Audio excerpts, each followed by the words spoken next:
Clara loved her grandmother's watch. It was not made of gold or silver, but it was very old, with a beautiful blue face and a thin leather strap. Her grandmother gave it to Clara on her last birthday. For Clara, this watch was more than just a watch. It was a memory, a warm hug from her grandmother. It was truly priceless. Clara wore the watch every day. One Tuesday afternoon, Clara went to her favorite café to work on her computer. She ordered a lemon tea and sat at a quiet table near the window. Because she was typing a lot, Clara took off her grandmother's watch and placed it carefully on the table next to her laptop.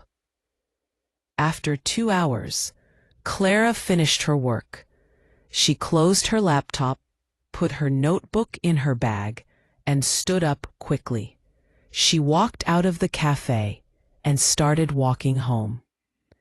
About 10 minutes later, Clara looked at her left wrist. It felt empty. Her heart jumped. The watch.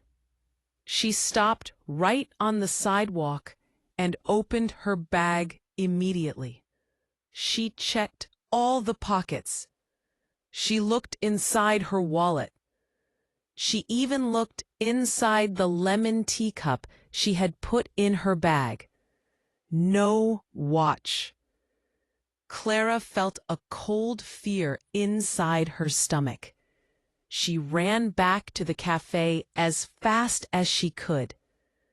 When she arrived, her table was clean. The waiter was wiping it down. "Excuse me," Clara said, her voice shaking. "Did you see a watch? A blue one with a brown strap? It was right here." The waiter looked confused. "No, I am sorry. I did not see anything. The next person sat down right after you left." Clara felt hopeless. Who was the next person? Then Clara remembered. When she was leaving the cafe, her new coworker, Thomas, was sitting at a table nearby. Thomas had just joined Clara's team at work last month.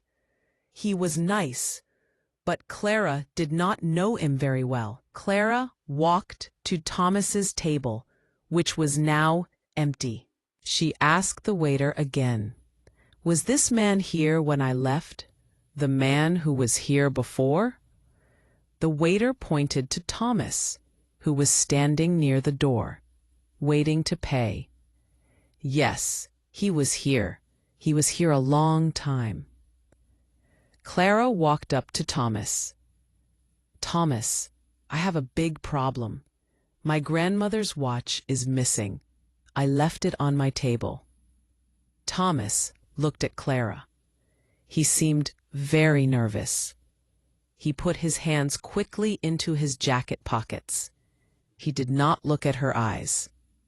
"Oh, that is terrible, Clara. No, I did not see anything. I was reading my book." Clara watched Thomas pay for his coffee and leave the cafe quickly. She stood there, watching him disappear down the street.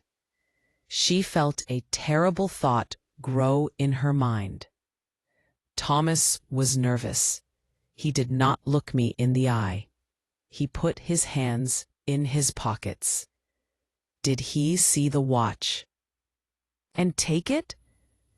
Clara felt a deep sadness, not just because the watch was gone, but because she felt betrayed by someone she wanted to trust. For the next 2 days, Clara avoided Thomas at work. She stopped talking to him, only giving short answers. She felt sure he was a thief. She even told her best friend Maya about the missing watch and her suspicion about Thomas. "Maybe you should talk to him again, Clara," Maya suggested. "It is not good to think bad things without proof. Clara disagreed. No, Maya, I know it was him. On Thursday evening, Clara decided to pack a different bag for work the next day. She opened her old work bag, the one she took to the café. She reached deep into the side pocket to take out some old coins. Her fingers touched something hard and round. Clara pulled it out. It was her grandmother's watch. The thin leather strap had slipped into a small, hidden space in the lining of the bag when she put the notebook away. It had been there the whole time. It was safe. Clara felt a huge rush of relief, but also a sudden, sharp shame. She had accused Thomas in her mind. She had treated him badly for 2 days. She had told Maya he was a thief, all because she did not check her own bag properly. The next morning, Clara walked straight to Thomas's desk. Her cheeks were burning again, but this time from apology, not fear. Thomas, she said quietly, can I talk to you for a moment? It is about the watch. Thomas looked worried. Yes, Clara? Clara pulled out the watch and showed it to him. I found it.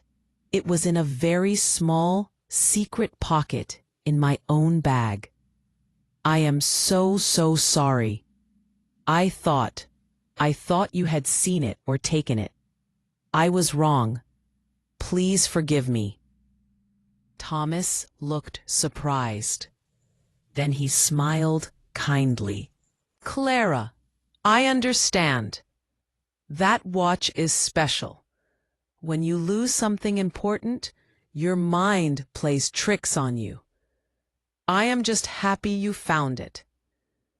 Clara felt the kindness of his words wash away her shame. She thanked him again and promised herself she would never judge a friend so quickly again. She learned that day that sometimes the biggest problem is not the missing object, but the missing trust in your own judgment and in the people around you. True friends and good colleagues deserve the benefit of the doubt.